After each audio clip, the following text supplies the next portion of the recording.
Welcome back to another episode of Psychocinematic. Today, my guest is an actor named Raz Fritz. You may have seen some of the episodes that I've done with director Luca Pizzoleo. He's directed some amazing short films. Can't wait to see a full-length feature from him, but Raz was the star of In the Valley of the Moon. He was the hitman, and he was also a co-star in The Tragic Death of a Frenchman, and he's also starring in the upcoming OCD film that Luca has yet to release. I'm excited to pick his brain on what it's like being an actor trying to break into Hollywood, if that is even in fact his goal. So without further ado, here's Raz. Raz, thank you for being here. I really appreciate it. And you are the first actor that I'll be interviewing on here. My first guest was an actor, but it wasn't an interview. And I gave a little intro about you and how you have been in a lot of Luca Pizzoleo's films.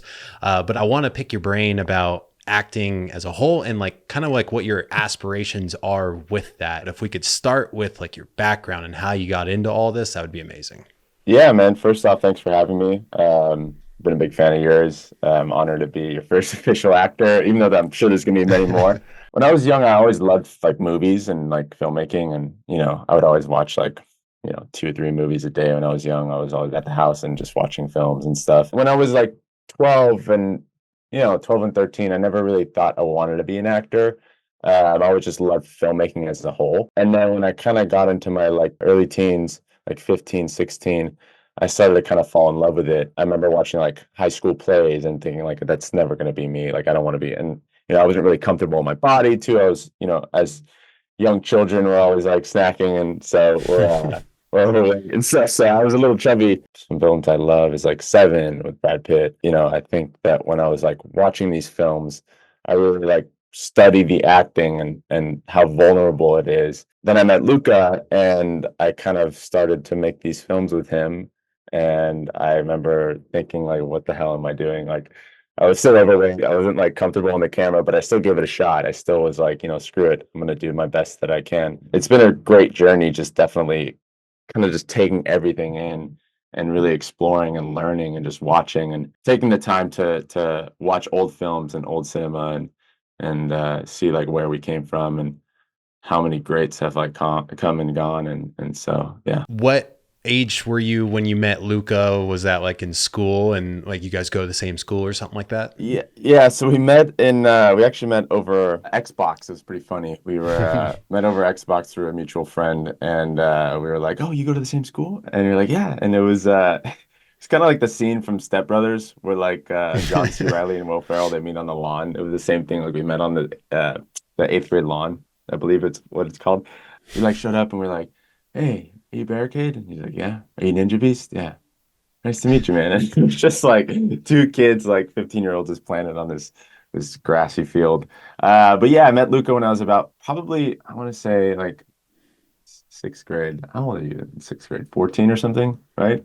Sixth 13? grade? Jesus Christ, if you got held back a couple times. Yeah, exactly. I think it's like 12. I'm like, so it's such a long time ago. But yeah, when I met Luca, we started making these short films, and at first it was just kind of like any teenager would do, make like with like guns and fake explosions. I remember Luca had his iMovie up, and he was like, "Look at this effect," and it was like drag and like pull, and it was like this like rocket effect, and then we had like other friends come aboard, and we made like these skits and stuff. Really, really outrageous behavior from 15-year-olds, but it was fun looking back on it. One of like the first projects that we tackled was this film called Gold, and that was like the first like real endeavor that we had. And so when we were watching these like first couple films that we did before Gold, they were just kind of like war movies or like nothing with like a real story. And so Gold was the first like actual like film that we sat down.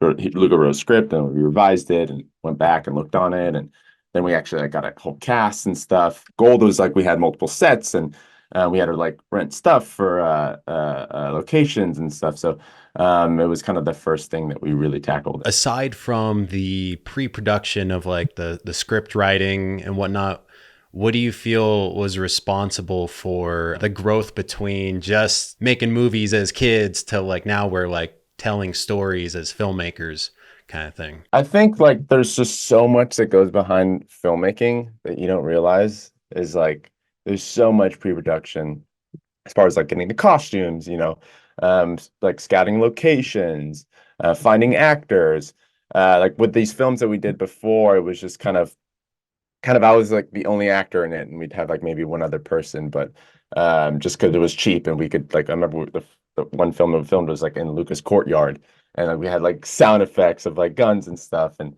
um, but now with the film like Gold in comparison, we had to basically we actually built a whole set in Luca's garage. It was like this room, and we like painted it. We had help from a good production designer over at Warner Brothers at the time who helped us with the set design. And then we had to, get props for my apartment scene. So we actually went to Warner Brothers and rented out like couches and chairs and lamps and stuff. And then the gold costume, of course, it was thrifted, which smelled like shit. I don't know if you can curse on here, but it was funny because Luca had rented some other props and stuff, and then we were like, you know what, for my costume we should just thrift it because it's going to get so gross anyways, because we had to like spray paint it, like we spray painted it gold. And um yeah, there's so much that goes behind it. It's actually insane when you think about it. That's why I have so much respect for like these feature films, because we've only done short films, and it's like there's so much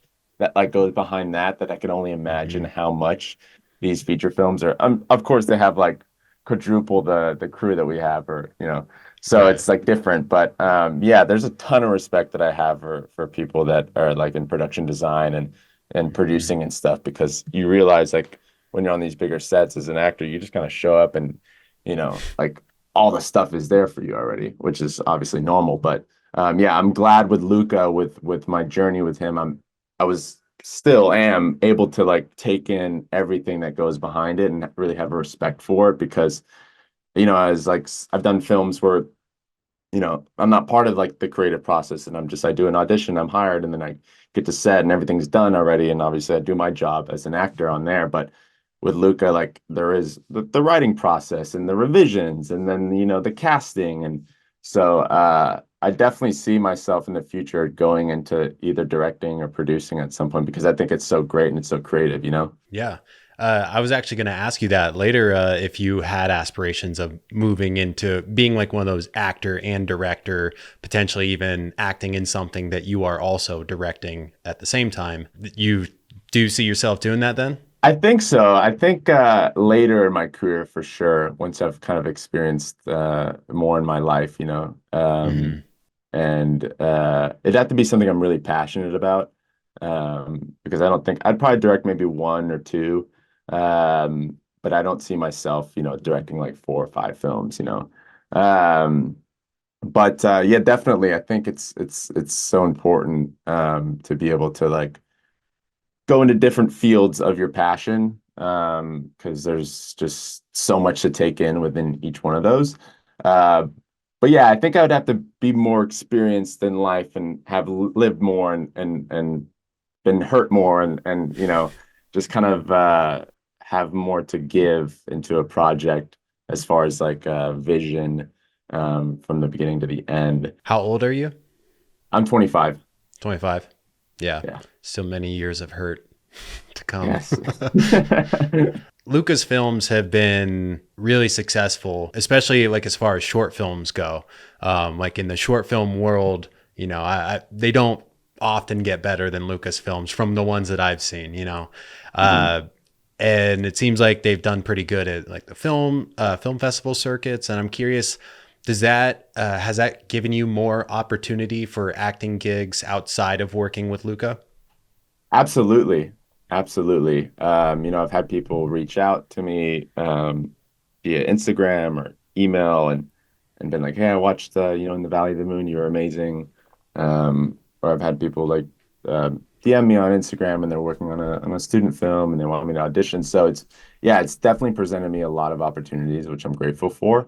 And film festivals in general are just amazing to like meet other people and other creatives, because you're all here for the same reason. You want to share your passion, your project that you work so hard on. So I remember watching Valley in the festival after like years of like stuff being closed, and nobody was going to the cinema, and it's so nice going to the movies, man, and watching it on the Hmm. big screen. So you were saying that people would hit you up to have you go and audition.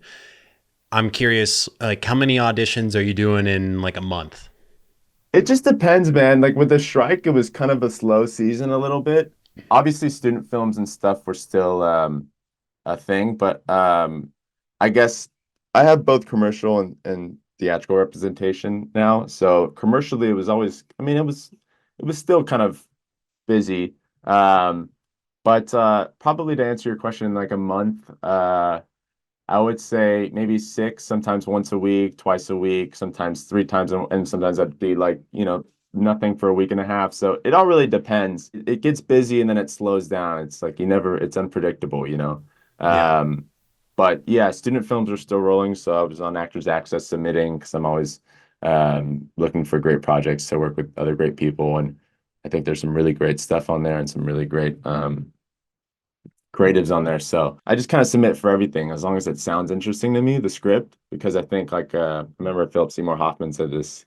He was like, anytime you get an opportunity to act or do an audition, it's like your time. It's your time to be able to practice your craft. And so I think I really always take an opportunity when I can. Are most of those auditions now digital, or are they still formal, like in-person settings? Mostly everything is via I mean Zoom here and there, but mostly it's like self-taping.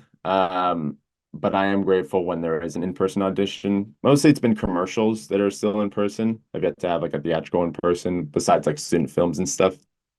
Um, but yeah, I'm it's funny because self-taping is great because you have the time and you have you can have your quiet space and you can you know you have a deadline, but you can just basically film it all day if you want to, or if you don't like it, film it the next day, depending on what the turnaround is. But um, yeah, with in person, it's different though because it's like you get one shot. Usually, I mean, usually sometimes they'll give you one shot, and then sometimes they'll give you another take if they like think you're really bad, or they want something completely different. But I'm grateful for that because like in person, they can kind of give you direction. It's almost like having like the session runner is like almost like a kind of mini director. Like, okay, they're kind of looking for this. So can we try it like that? And you're like, okay, great. And then you do it. And I'm like, great, thanks so much. With self-taping, they give you the breakdown online and you can kind of read what they want. But like when you Mhm. send it in, it's just like kind of into the abyss. You don't really know how good you did.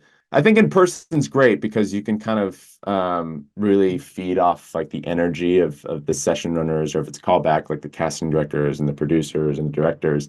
But self-taping is also great because you can be so creative in your field and in your room, and you can kind of discuss with your reader or whoever's helping you with your tape what you think would be best. And if you mess up, you mess up. You just go again. So that's the great thing.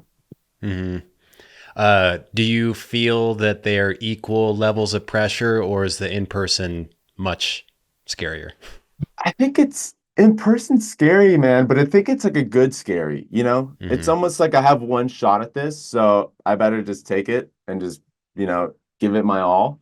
And you're kind of like less in your head and you're more about like, because when you do self tapes, you're kind of, okay, how am I going to do this? Like, okay, I have as many takes as I want. So like let me, see if I can try it this way. Or within person, it's like, okay, I know I have pretty much one shot at this, so I'm gonna be in the moment as much as I can be until they say cut or it's over. Uh so I would say in person definitely, but it's a good kind of scary. But I think self-taping has definitely helped a lot of new actors because it's like you can kind of lean into getting comfortable on camera and on screen. And yeah, and I think it saved the industry a lot of money too, you know? Yeah. Surely a lot of people gas money commuting across LA to go do an Absolutely. audition. Absolutely. Yeah. Yeah. You brought up Philip Seymour Hoffman, and I just watched, surprisingly for the first time, Boogie Nights Oh, recently. dude. I guess I was surprised to see Mark Wahlberg so young in a role like that. Hmm. And I'm curious for you as an actor, do you have lines that you're like, all right, I'm definitely never going to do nudity as an actor, or I'm never, I don't want to be seen like this on screen, like, do you have those things in your head? If the script is great and the character is interesting, there's a story to tell. I'm fine with anything. But I think nowadays, like even I think Mark Wahlberg, I think they use like a prosthetic and stuff. So like Yeah. I'm not like, I did like a film, a student film, and it was like kind of my first scene where there was like it was like a sexual scene. So there's this intimacy coordinator there, and I've never done that before. But it's really choreographed. It's like a dance. So you really feel comfortable. It's not like as scary as it seems because everybody, you have boundaries and you guys are all on the same page. And yeah, it's funny. I had a few auditions. For Euphoria season 2, there was an audition that I had. It was for the part of young Eric Dane. I don't know if you've seen the show, but I haven't watched it. so I've seen the first couple seasons. It's a great show, or first couple episodes. The character it was said full frontal nudity, blah blah, must be comfortable, and I was like, yeah, sure, great, because it had a story. The character was going through a lot of changes. So I was all for it. So I think there's no like really like for me boundaries as far as like if the story is good and it's compelling enough that I'm all here. I'm all for it. Speaking of like the good stories, I watched I guess like an early showing of OCD, Uh-huh. your new film with Luca. First of all, super good. Really enjoyed it. And I found it very relatable because I've definitely got some of those forms of OCD. Like I do We things all in do, sequences yeah. of 5 and I fucking hate it. But watching the threes is great. Yeah. Um, but I wanted to ask you, with that film, what was it like sharing the screen with Steven Ogg? Is that how you pronounce his last name? Yeah, Steven. Yeah, Trevor Phillips. He's And did you play Grand Theft Auto as well? I love GTA. I played a lot of it when I was younger, and I thought he was remarkable in that. But it just goes to show because he's such a sweet and caring guy. He really is. He's so passionate about what he does. You idolize him as Trevor, and you're just like, oh my God, that's such a great role. But he's like polar opposite of that. He's just Yeah. such a calm guy, and it's like you realize like how great of an actor he is. So yeah, being on set with him was amazing. I'm just so honored to be able to take in everything that he was able to give me advice wise and stuff because he's been in the industry for so long. And yeah, it was really a good experience because he's so humble too. And he just wants to work on great stuff. That's Mhm. why when Luca had reached out to him about the project, he was like, I just want your script is great. I love your films. You seem really passionate about this. And he's like, the story is awesome. So, and yeah, he was a joy to work with. Seriously, such an intellectual human. And to be able to share the screen with him has just been a big honor, definitely, especially early on in my career. It's super cool. And when I was watching that film, it was making me think about your progression as an actor. And I've only seen In the Valley of the Moon up till then. And Mhm. it, like, I feel like I can notice like a subtle growth. And I was curious for you, as time has gone on and you look back at your acting, how can you tell if you're getting better, and like what metrics are you judging that off of? Or maybe you don't even try and think about it. I definitely do because I think I always, as creatives, we always like judge ourselves when we're talking about like you trying to like, tackle your project and stuff. And it's like you Mhm. always like there's always this judgmental voice in your head. So when I watch my stuff, I definitely see my growth and where I've come from. And it's always nice to see, the beginnings and where you're coming and where you're going.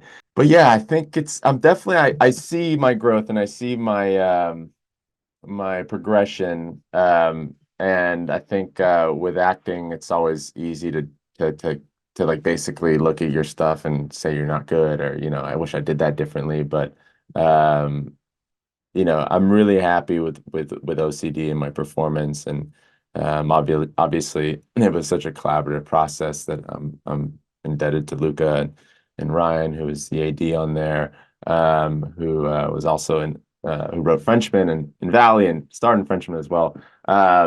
So yeah, I think definitely when I look back at my films, I'm proud of what I've done, but I think it's the script is just so good too that it allows me to play. And I think there's such strong characters too that obviously with my process and getting into character and stuff like that, I'm able to like really dive into it. But like I said, with the script being so good, it's almost like you're kind of flowing down a river. But yeah, definitely excited to see what's next and other projects like that. But it's been so fun to play like like with Valley, it's like I'm playing like this 70s gangster, and then OCD, I'm like this neurotic OCD delivery driver who is like in a total wreck, you know? So it's definitely fun. I love character-driven stories. And yeah.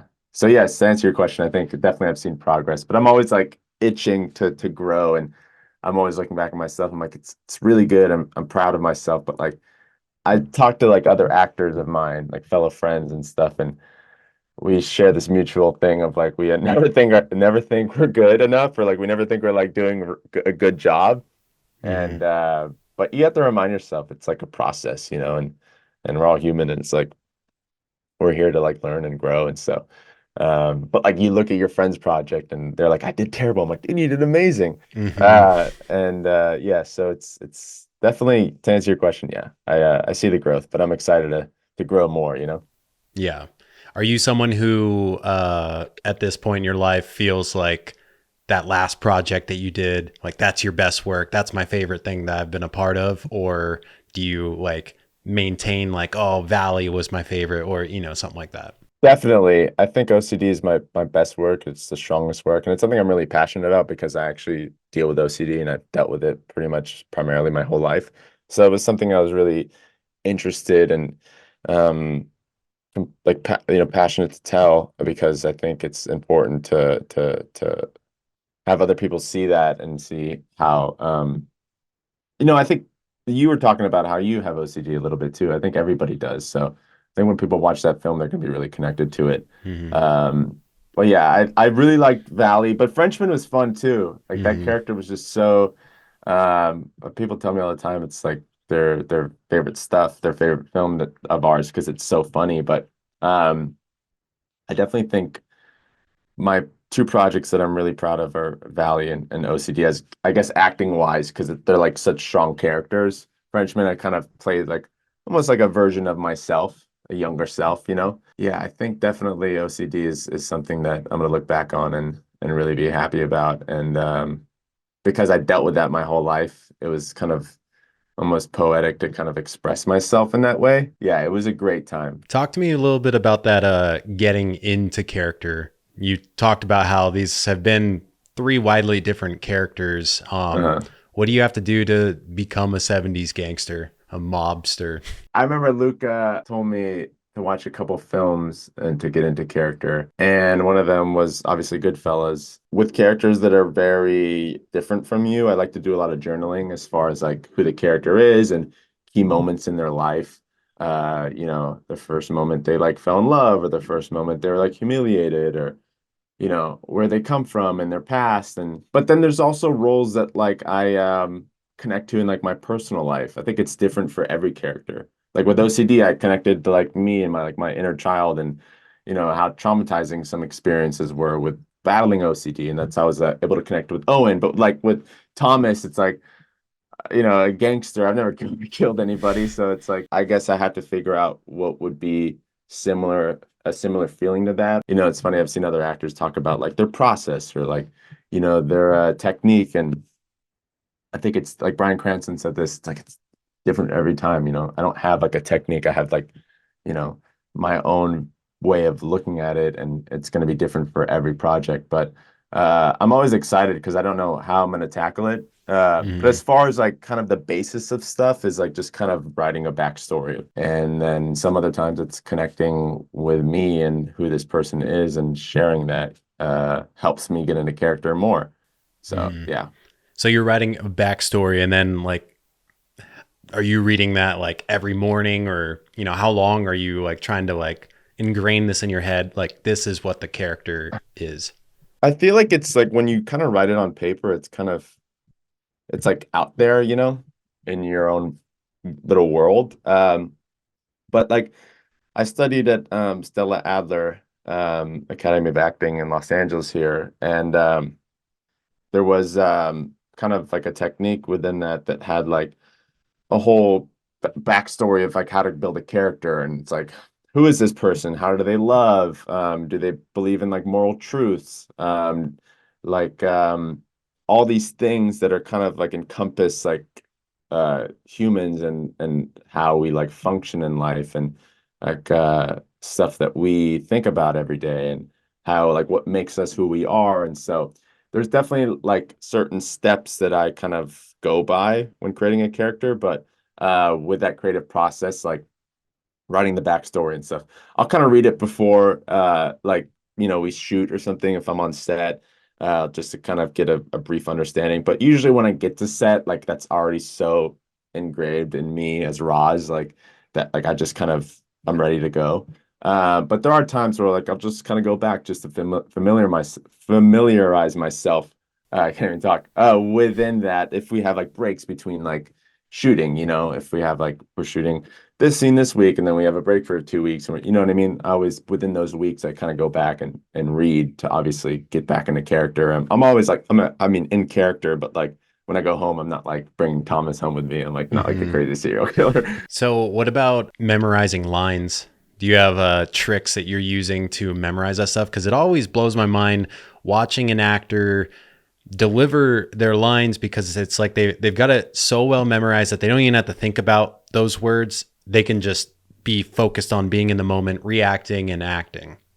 Absolutely. I think there's no like Jeff Daniels said this, and I'm like quoting so many people, but it's like actors we hate learning lines. That's like that's the one thing that we like. It's there's nothing fun about learning lines, and if you're saying it's fun, you're lying to yourself. Yeah, I think it's just a repetition. It's like learning a song, on like Hmm. piano or whatever. It's like just repetition. And I remember early on when I was taking acting classes, like there was this thing that my acting teacher was saying, like you never want to be caught like learn like almost like you're reading the lines because a lot of the Hmm. times we remember things in like images, so sometimes like you remember like the text because you see like a visceral image of the text. Like I remember I had this audition the other day and it was like an 8-page scene or 3 scenes. It was 8 pages, but it was like 70. I had like a maybe 48-hour turnaround, or I don't know what it was, but it's so daunting at first. It's like, how am I gonna memorize all this, dude? Hmm. I gotta shoot this and like, dude, I'm not gonna memorize this. But it's like so crazy how quickly your brain adjusts. And the more you do it, the easier it gets. I like to read my lines and go over my script late at night before I get into bed because then it stays in your head. I've also learned like going on running. I know you run. Running helps, I guess, like engrave it in your memory, or like something about the endorphins helps you memorize. Hmm. So I don't know. I've seen maybe a little bit of a pattern with that. Like I'll learn my lines and I'll go for a run and then I'll come back and it's like you kind of remember it more. It's funny because I did one drama class, I think in seventh grade, and we had to memorize a monologue. And then also in high school, we had to memorize something from Julius Caesar. And it is interesting because it's like, I could memorize most of it, but I Uh-huh. noticed that I always said it the exact same way. And do you struggle with that? Like where it's like you say it like your character would say it, but then if you receive direction on set that they don't want you to say it like that, or maybe they want to like, add a little something to it that now it's hard to implement that direction. Yeah, I think I've struggled with that in my career sometimes where like I even with auditions like I have it a certain way in my head because you rehearse it in your head and by yourself, you're like not obviously you're not learning the lines with like a director and they're giving you direction as you're working on it. Like you kind of have to do your work by yourself. You have a general idea of like what you want to do and how you think it is. With acting classes and stuff, you learn that helps you a lot to just get out of your head and into your body and how you feel. And yeah, I think that's what we're here for is like if the director wants us to do it that way, we're gonna have to do it that way. What would you say, like, what does a good day on set look like versus a bad day on set? And you are more than welcome to throw in real life experiences. Start with the bad. I think the bad is like done a scene I keep fucking up and I'm like and like the line is just it's like not coming out the way I want it to or I'll fumble, and I'm like, God, and you're beating yourself up. You're like, what the hell is going on? Um, but generally, I think there's never like a bad day on set. I think I'm always loving every minute of it. Certain things that happen where you're just like, man, did that come across? I remember talking to Luca. I was like, did that read? Like, did it? He's like, yes, it did. because like that's the judgmental side of things where you're just Hmm. like, am I doing a good job? Like, is it, because at the end of the day, like you're performing for the director, and everything, cut, everybody's gonna look at the director. It's like, did you like what I did?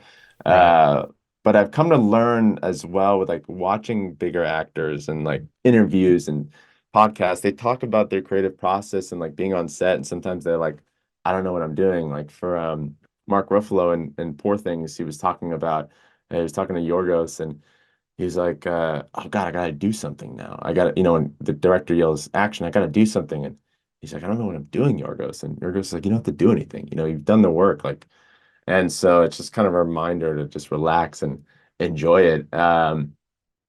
But yeah, that would say a bad set when I guess you're like in your head, you don't feel confident because we all have, ups and downs within our creative Hmm.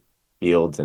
But a great day is just, I mean, it's like every day kind of, I think, when you're on set and everybody's just enjoying the process and you're all having fun and laughing. And like Frenchman, I remember like I had some of the most fun on set there because it was just complete nonsense. And we were with my good friend and fellow co-star Olivier, who plays the Frenchman, and he was just Hmm. so funny. Yeah, that actor who plays Olivier is very funny, especially in that movie. When I saw him in It's OCD, I hilarious. was like, "Oh, he's back!" He's back. He's And back. He's back from the dead. yeah, um, I Spoiler alert. relate to what you're saying too about the insecurities and doubts that come up in the creative field. I swear to God, every time I start editing one of these podcasts, I say to my wife, I'm like, I sound like such a fucking idiot. Like, I don't know like why I can't say anything quicker. It takes me so goddamn long to think. And like, it, it it's crazy, man. Like even with like Luca, I remember like our earlier films like Gold and Valley. I remember Luca would just sit down in the editing field and be like, dude, the fuck is this? Like, what am I? This is like I wasted all my yeah. money. And it's such a funny joke with Luca because we know in the end it's like such a hard like even when you're editing this podcast, I'm sure it's like before all the edits and before all the color correct, I'm sure there's so much stuff that you do with it that like you have to just give yourself patience and be like, okay, it's Yeah. gonna turn out the way I want it to. But like right now it's like a sloppy mess. We gotta Yeah. fix some things. But yeah, I get where you're coming from for sure. Hmm. So, as an actor, what is your like preferred and most helpful way to, I guess, receive direction from the director, and like what is not a good way? And I'm asking like selfishly as someone who wants to direct more, like because you hear about it all the time, like oh, like you need to give the actors direction a certain way. Like some ways are Hmm. not helpful. They might start building up resentment towards you, things like Right, that. right. Um, It's interesting because I think with each project, it's like if the character is so different, then it's like there's different ways of giving direction. But what I found what's helpful is on set is like giving an example of something. Because Luca, for me, is so connected in my personal life as well, because he is my best friend that like he knows me in and out.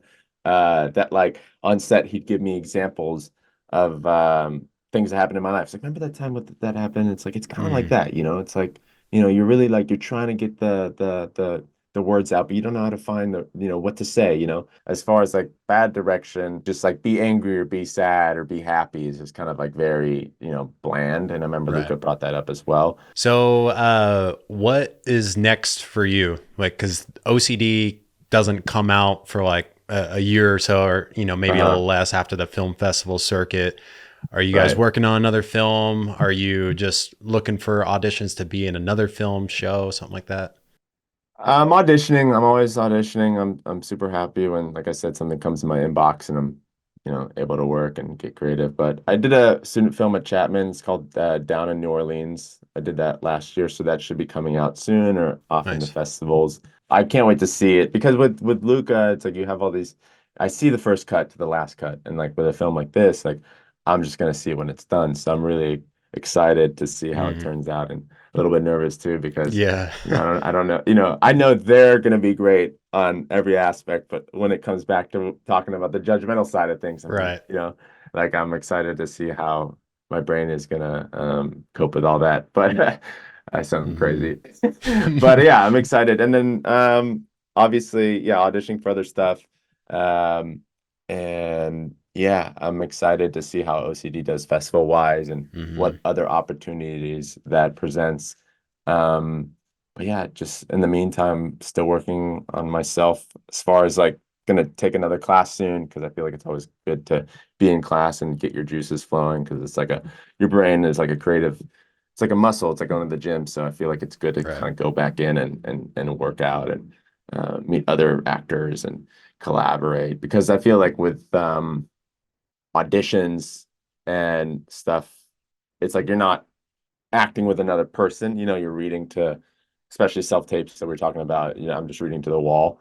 So it's always Hmm. good to get into class and be like actually on a stage with another human. And basically that, man, and just yeah, finding the next project to work on. It sounds like in this field that is incredibly unforgiving, like when you are an actor starting out in Hollywood, that you have a really good outlook and, mindset on everything. And you're just really enjoying the grind and the process and, seeing the growth over time.